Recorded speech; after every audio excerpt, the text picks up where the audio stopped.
ताप की बात करें तो सूर्य ताप को हम किस में मानते हैं, जानते हैं? सौर ऊर्जा के रूप में जानते हैं। सौर ऊर्जा संपूर्ण और ऊर्जा का प्रमुख स्रोत क्या है? ऊर्जा का प्रमुख स्रोत क्या है? ऊर्जा का प्रमुख स्रोत क्या है? सूर्य। जितने भी हमें आलोक इसमें जितने भी ऊर्जा मिलती है उन सभी का स्रोत कौन है? सूर्य है, चाहे से हमें किसी भी रूप में मिल रही हो। बात करें सूर्य ताप की तो सूर्य का तापमान पृथ्वी के तक पहुंचने में कितना लगभग समय लेता है? बात करें सौर ऊर्जा की तो ये किस रूप में हमें ऊर्जा किस रूप में मिलती है? तो यहाँ लिख लेना सौर विकिरण के रूप में मिलती है। किस रूप में? सौर विकिरणों के रूप में मिलती है। और सौर विकिरण कैसी? लघु तरंगों के रूप में। कैसे तरंगों के रूप में? लघु तरंगों के रूप में प्राप्त होती है। के रूप में क्या होती है? प्राप्त होती है।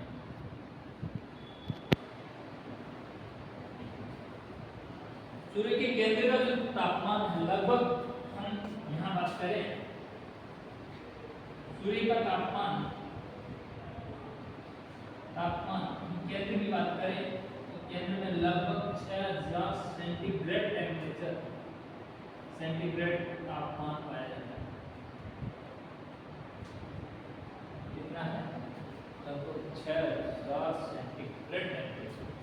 अब आप अंदाजा लगा सकते हैं कि लगभग सूर्य का जब सूर्य कितने में 1600 सेंटीग्रेड में सूर्य पिघल जाता है और इस तापमान का जो प्रमुख केंद्र है वो है यहाँ देता हूँ क्या?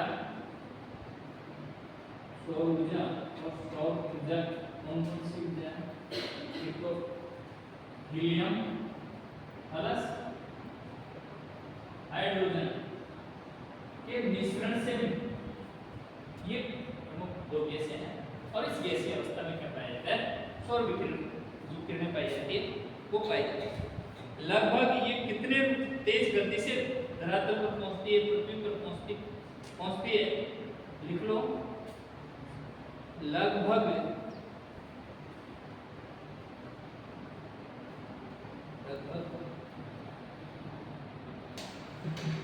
500 सेकंड 500 सेकंड में सूर्य का ताप या किरण कहाँ पहुंच जाती है? धरातल तक पहुंच जाती है।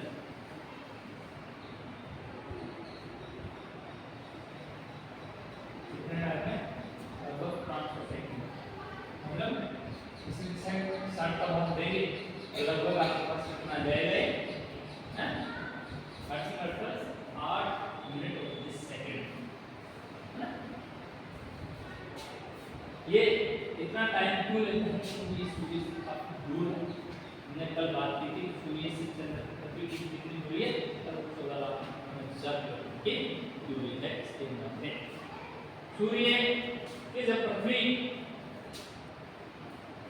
ये सूर्य है और इस सूर्य की जब पृथ्वी परिक्रमा करती है तो ये परिक्रमा करते हुए ये कभी तो सूर्य की क्या हो जाती है?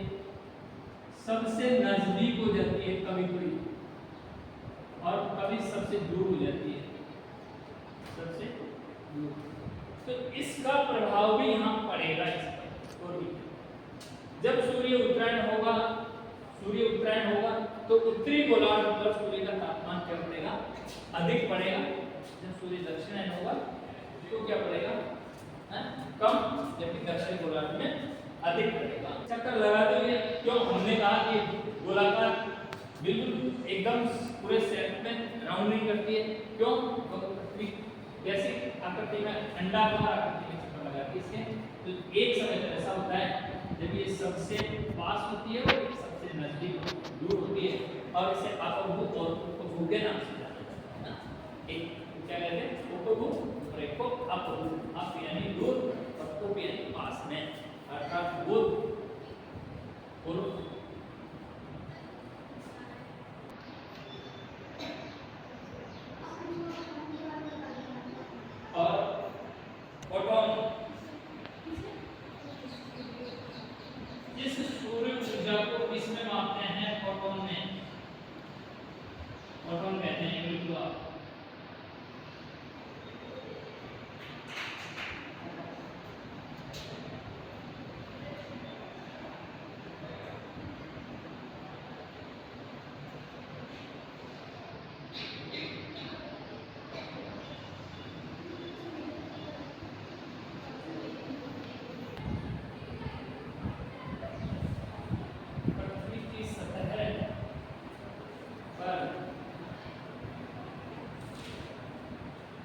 सूर्य तापमान किस अक्षांश पर सूर्य का तापमान कितना गिरता है प्रतिशत में प्राप्त होता है। एक तरफ तो लिख लो, एक तरफ तो लिख लो अक्षांश और दूसरी तरफ लिख लो, यहाँ लिख लो अक्षांश और यहाँ लिख लो सूर्य ताप और ये लिख लो प्रतिशत में।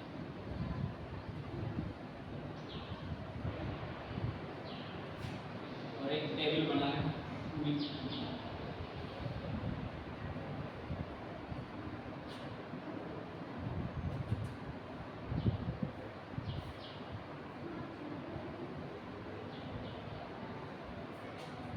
और 10-10 के अंतराल पे अक्षांश डाल लेना 0 10 20 30 40 50 60 70 80 90। 0 डिग्री अक्षांश पे कितना टेम्परेचर पाया जाता है 100%। 10 डिग्री पे 99%, 20 पे 95%, 30 पे 80, 40 पे 79, 50 पे 68, 50 पे 68, 60 पे 57, 57, 47, 43 और 42। एक ग्राफ लिया हमने कि कैसे कैसे सूर्य का तापमान होता है। हमने कहा 0 डिग्री पे सूर्य का तापमान 100 सेंटीग्रेड 100% होता है। 0 की बात करें तो ये 0 डिग्री अक्षांश है।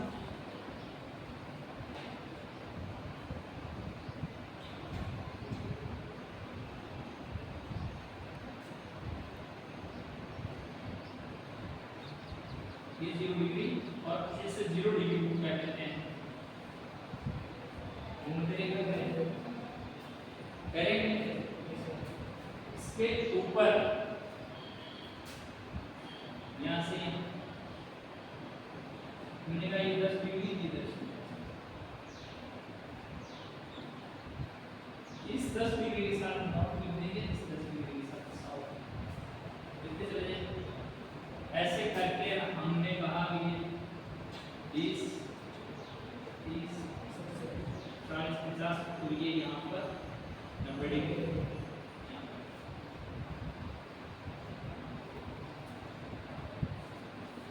सबसे ज्यादा सूर्य का तापमान कहाँ मिल रहा है, कहाँ मिल रहा है कुंभदेव का।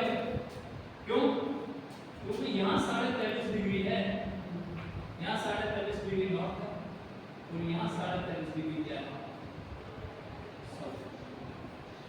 जब पृथ्वी सूर्य के चारों ओर चक्कर लगाती है, ये सूर्य है और इस सूर्य के चारों ओर राउंड अंडाकार चक्कर लगाती है और जब चक्कर लगाते हुए क्या करती है ये कभी भी इस 43.5 सूर्य इन जैसे ये पृथ्वी, तो ये पृथ्वी की छाया इसके 43.5 से ऊपर कभी भी नहीं जाती। उत्तरी ध्रुव भी ये इससे ऊपर नहीं जाती, दक्षिण ध्रुव में से नीचे। तो हमें इस चीज का पता लगा कि सबसे ज्यादा जो तापमान है कहाँ पाया जाता है, कर्क रेखा और मकर रेखा के मध्य भागों पर सबसे अधिक तापमान पाया जाता है। ये किस कौन सा भी कर रहा है ये साथ इससे 43.5 इससे पहले भी पाया जाता है।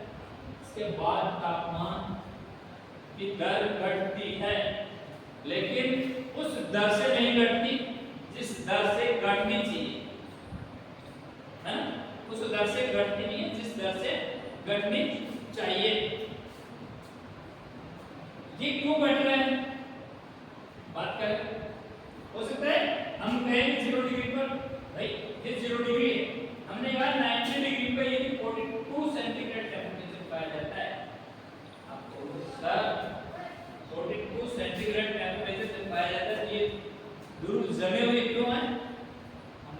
केवल आकलन लिया है, इसका कंपैरिजन पाया जाता है। जबकि ध्रुवों पर तो क्या होती है, अर्ध जमी रहती है, हाँ, ध्रुवों पर बर्फ जमी होती है, क्योंकि यहाँ तापमान कम होता है। जैसे 23.5 डिग्री से जैसे जैसे ऊपर की ओर जाएंगे तो तापमान यहाँ, जब यहाँ सूर्य चमक रहा होगा, सूर्य का कर्क रेखा पर सूर्य चमक रहा होगा, जब 23 जून या 22 जून का समय होगा, 23 जून, इस 23 जून को सूर्य कहाँ चमकता है, जब इस पर चमकेगा तो यहाँ तक इसका प्रकाश होगा, लेकिन दक्षिणी ध्रुव में क्या हो जाएगा, दक्षिणी ध्रुव पर प्रकाश की किरणें नहीं पहुंच पाएगी। यही स्थिति वापस उलट हो जाएगी कब, जब सूर्य दक्षिणायन को मकर रेखा पर। तो हम कह सकते हैं कि सूर्य का सापेक्ष तिरछापन और सूर्य का तिरछापन कहां पाया जाएगा, सबसे ज्यादा जो तिरछापन पाया जाएगा वो कहां पाया जाएगा, ध्रुव की ओर। जैसे जैसे हम उत्तर की ओर जाते हैं वहां भी तिरछापन, और जैसे जैसे दक्षिण की ओर जाएंगे वहां भी क्या होगा, तिरछापन पाया जाएगा। इसीलिए वहां तापमान तो अधिक पाया जाएगा, सूर्य मकर रेखा पर जब होगा तो यहाँ मकर रेखा पर तापमान तो अधिक पाया जाएगा, लेकिन जैसे सूर्य खिसक करके मकर रेखा में चला जाएगा कर्क रेखा से, तो भाई साहब यहाँ तापमान कम हो जाएगा। इसीलिए कहते हैं मध्य अक्षांश बोले तो 45 डिग्री, इन 45 डिग्री मध्य अक्षांशों में हमेशा तापमान की क्या पाई जाती है, तापमान अंतर अधिक पाया जाता है। ताप का अंतर क्यों, सूर्य यहाँ चमक रहा था, यहाँ बहुत अधिक तापमान था, लेकिन सूर्य जब मकर रेखा पर होता है कर्क रेखा पर तापमान बहुत शून्य हो जाता है, कहते हैं। लेकिन इसमें एक चीज का पीछे उत्तरी गोलार्ध में अधिक तापमान अंतर पाया जाता है, क्यों बता सकते हैं क्यों पाया जाता है, तापमान का अंतर उत्तरी गोलार्ध में अधिक पाया जाता है, जबकि दक्षिणी गोलार्ध में तापमान अंतर कम पाया जाता है, बता सकते हैं क्यों, क्योंकि सूर्य तापमान को प्रभावित कौन करे, हम आगे जब पढ़ेंगे सूर्य तापमान को प्रभावित करने वाले कारक, तब हमें इस चीज का पता लगेगा कौन से कारक है जो इसको प्रभावित नहीं करते हैं। क्यों, क्योंकि यहाँ जो आकर इस धरातल की जो बनावट है, उत्तरी गोलार्ध में क्या है, उत्तरी गोलार्ध में क्या है, माध्यम अधिक है, माध्यम की स्थिति अधिक है, उत्तरी गोलार्ध को स्थल गोलार्ध कह रहे हैं। फर्स्ट ईयर में पढ़ा होगा आपने, स्थल गोलार्ध कहते हैं, स्थल गोलार्ध कहते हैं, दक्षिणी गोलार्ध को क्या कहते हैं, जल गोलार्ध कहते हैं। क्यों, तो उत्तरी गोलार्ध को महाद्वीप, उत्तरी गोलार्ध इसलिए कहते हैं, स्थल गोलार्ध इसलिए कहते हैं तो इसका 85% भाग उत्तरी गोलार्ध का 85% भाग क्या है, स्थल भाग है।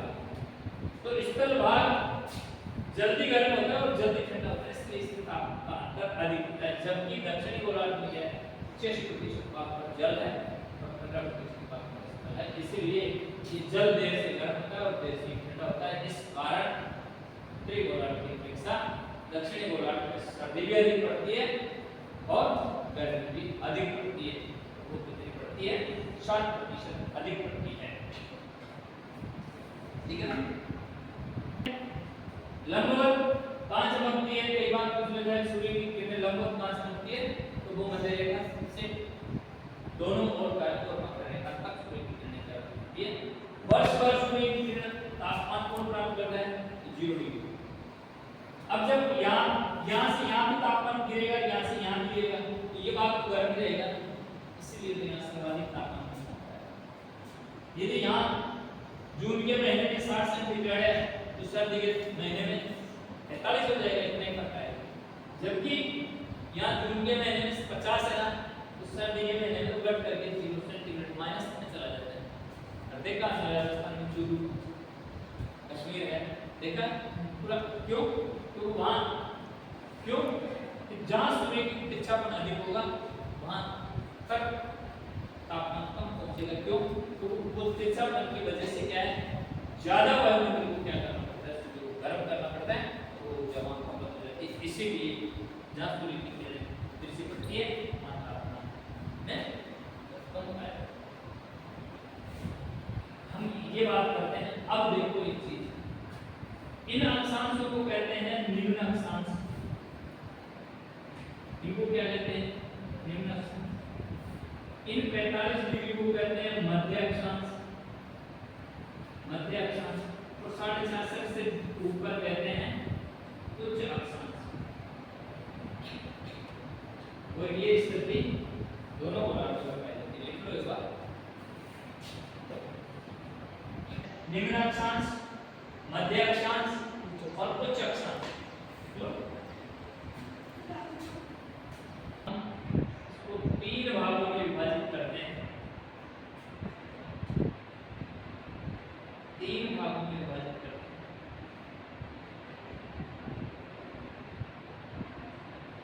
पहला है निम्न अक्षांश,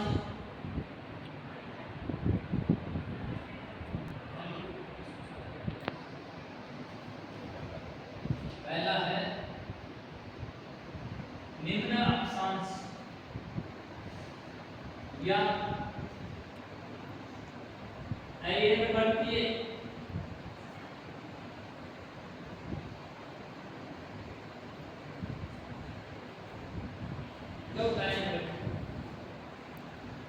इसका विस्तार, इसमें लिखा है निम्न अक्षांश या अयनवर्तीय, इसका विस्तार, इसका विस्तार उत्तरी गोलार्ध में, उत्तरी गोलार्ध में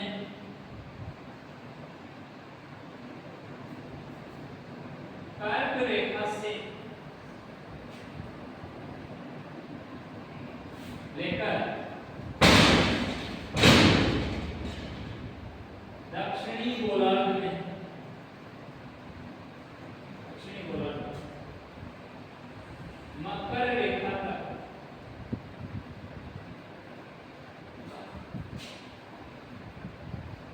भाग शामिल किया जाता है।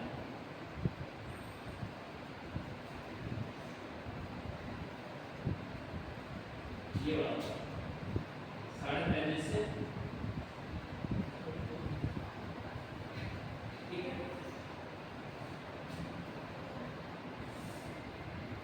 अयनवर्तीय भागों में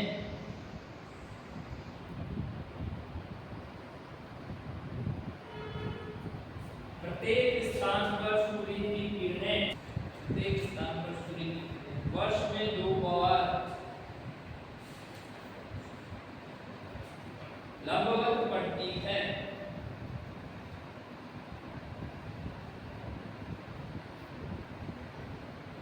पड़ती है, जिस कारण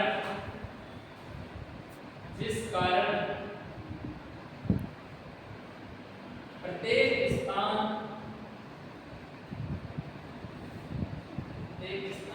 पर सूर्य की किरणें वर्ष में 2 बार लगभग पड़ती है। ध्यान दीजिए, जिस कारण प्रत्येक स्थान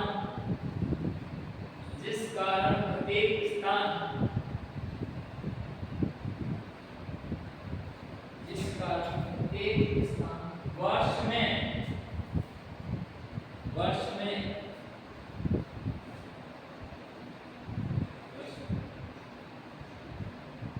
2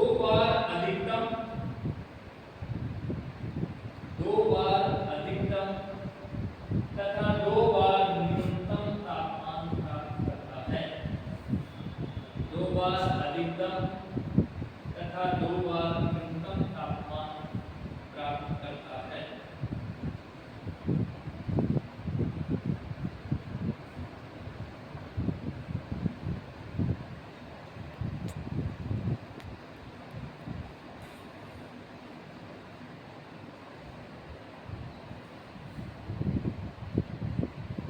और एक बात कि ये वाला जो स्थान है वर्ष भर सूर्य की किरणें प्राप्त करता है, ठीक है ना? तो पता लगेगा ना? देखो मध्य अक्षांश,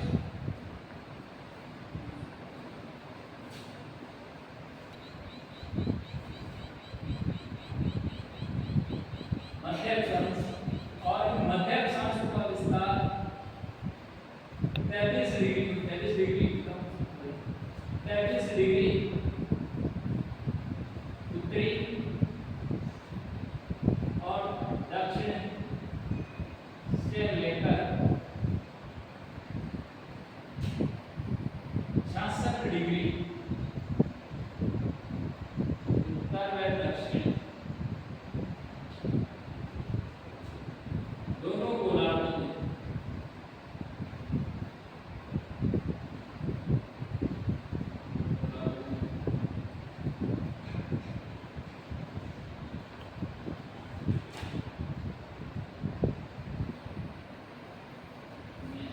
पाया जाता है।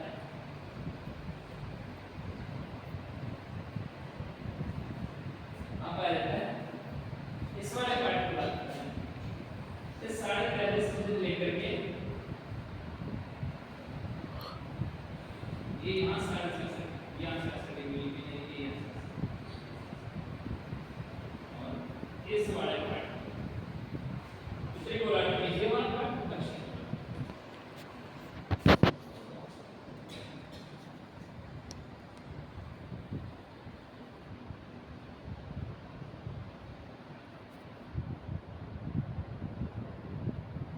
भाग में प्रत्येक स्थान पर साल में एक बार अधिकतम